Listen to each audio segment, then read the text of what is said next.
Hello, I'm James, this is Maths Kitchen, and today's video is all about how you can avoid making mistakes in your maths exam.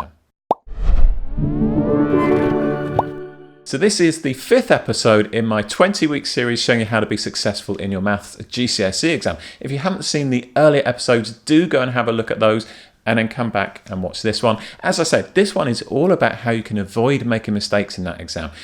In fact, it's probably more accurate to describe it as how you can notice when you've made a mistake, okay? So it's going to be about how you can check your answers, and I'm going to be giving you 3 rock solid tips how to spot when you've gone wrong, because it's quite a difficult skill. And these are not going to be sort of vague ideas about how to spot it. I'm going to give you 3 really precise techniques that you can use, and they are applicable whatever level you're working at, whether you're a higher paper going for a grade 9 or those that are doing the foundation paper and whose target is a grade 3. This will be useful for all of you. So before we get into that, I just want to mention a couple of other things.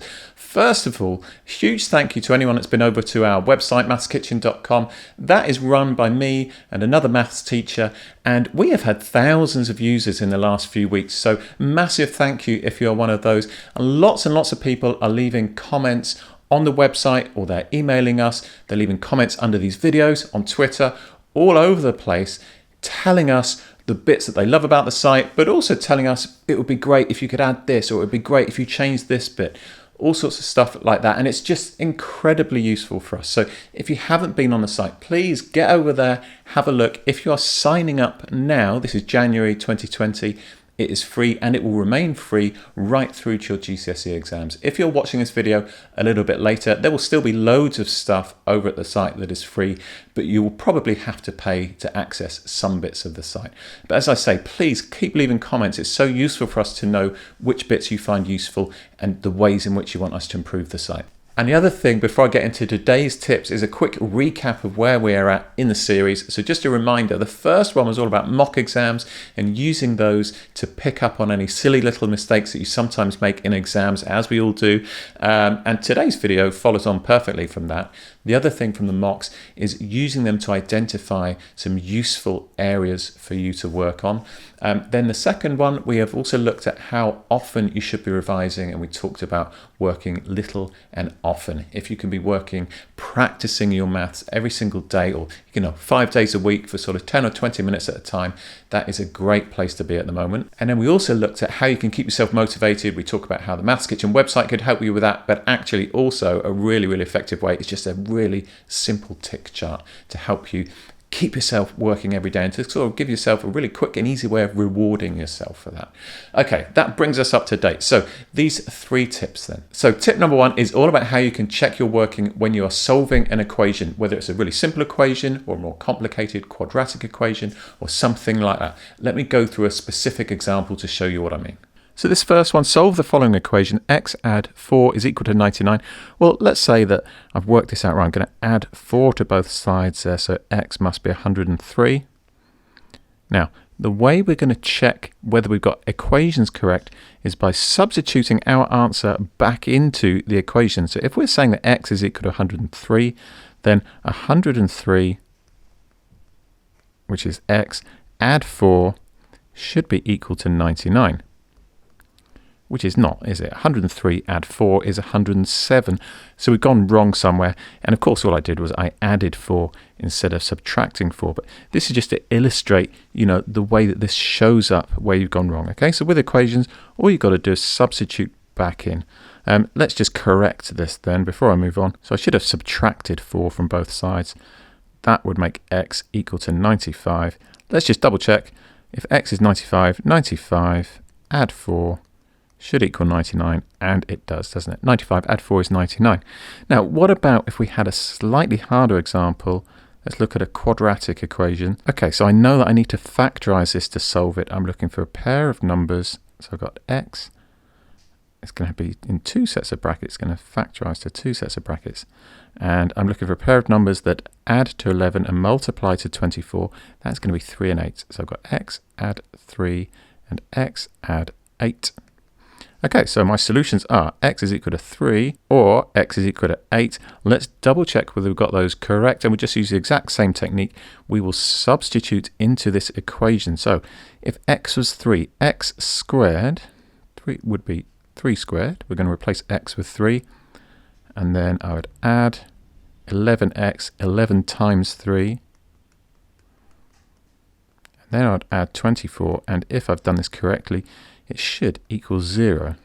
Well, 3 squared is 9. 11 times 3 is 33. So 9, add 33, add 24. Well, that adds up to 9 and 33 is 42. So that is going to be 66. That is definitely not equal to 0. So I've gone wrong somewhere with this, okay?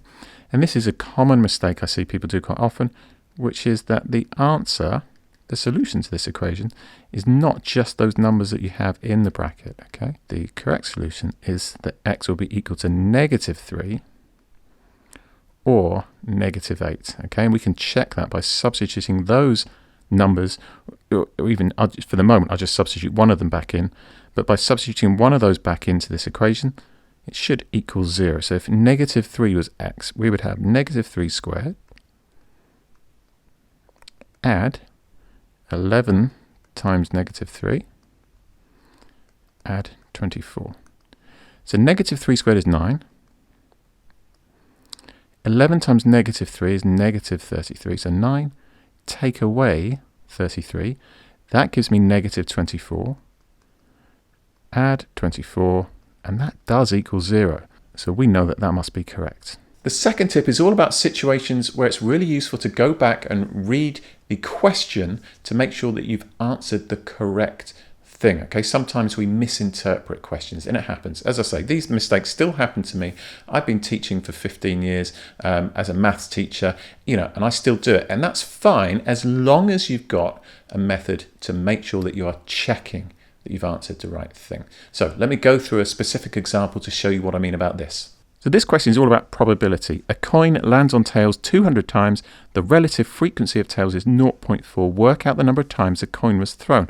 Okay, I know what to do here. I'm going to do 200 times 0.4. That is going to give me 80. Okay, brilliant. Right, the answer is 80. So let's just go back. We'll reread the question. Make sure we have answered what it is that they're asking us. So it's saying that a coin lands on tails 200 times, and the relative frequency of tails is 0.4. Work out the number of times the coin was thrown. Right, so there is a total number of times that the coin was thrown. Of that total number of times, 200 of them were tails. So this, right, I've gone wrong. This 80 must be wrong. The total number of times that the coin was tossed must have been definitely bigger than 200, okay? So in fact, right, let me undo this. That relative frequency of 0.4 represents 200 tails. The probability of getting a head must therefore be 0.6. So there's 0.4 getting tail, probability of getting heads must be 0.6. Okay, well if 0.4 represents 200 tails, 0.2 would represent 100. 0.6 is 3 times as big as that, so 0.6 must represent 300. And that would be 300 heads. Okay, and so that means the coin has been tossed a total of 500 times.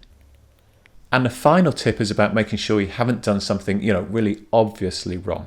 This is not applicable to every question, but there are lots of questions where you can estimate a rough idea of the answer at the start. And that's my technique for these. At the start of the question, I just get a rough idea of what the answer is going to be, so that when I get my answer, I know that it's roughly, in the right region. So let me show you an example of this. So this question is all about trigonometry, and it's asking us to work out the size of angle x, and it's saying round your answer to 2 decimal places. So my technique with these, if you've got a question where you can get a really rough estimate of an answer, then do so. So it says that the diagram is not drawn accurately, so there would be no point measuring this, but it looks, if you look at that bottom length there, 7.1 meters, it looks like, and if that one could well be 6 meters, so it looks like it's roughly in proportion. So this missing angle, I don't know, it looks like it's sort of 50 degrees, 60 degrees, something like that, okay? So we're looking for an answer around there, 50 or 60 degrees. If it's, greater than 90 degrees, we know we've gone wrong.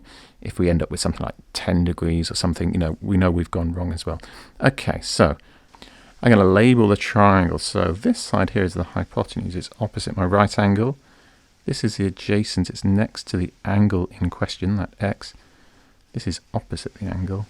The two relevant angles to us are the opposite and the hypotenuse. So if we think about SOHCAHTOA, opposite and hypotenuse, that is this one. Okay, so I know that the sine of an angle, sine theta, is equal to the opposite over the hypotenuse. Okay, brilliant. So this angle x is going to be equal to the opposite, which is 6, over the hypotenuse, which is 7.1. I work that out on a calculator. 6 divided by 7.1 is 0.845, and so on. So x is 0.845. Well, clearly it's not. I had an estimate that the answer should be sort of 50, 60, something like that. 0.845 is a tiny, tiny angle. I've definitely gone wrong somewhere. So this is a mistake I see quite often, and the thing that people forget to do here is that x is equal to the inverse sine of 6 divided by 7.1.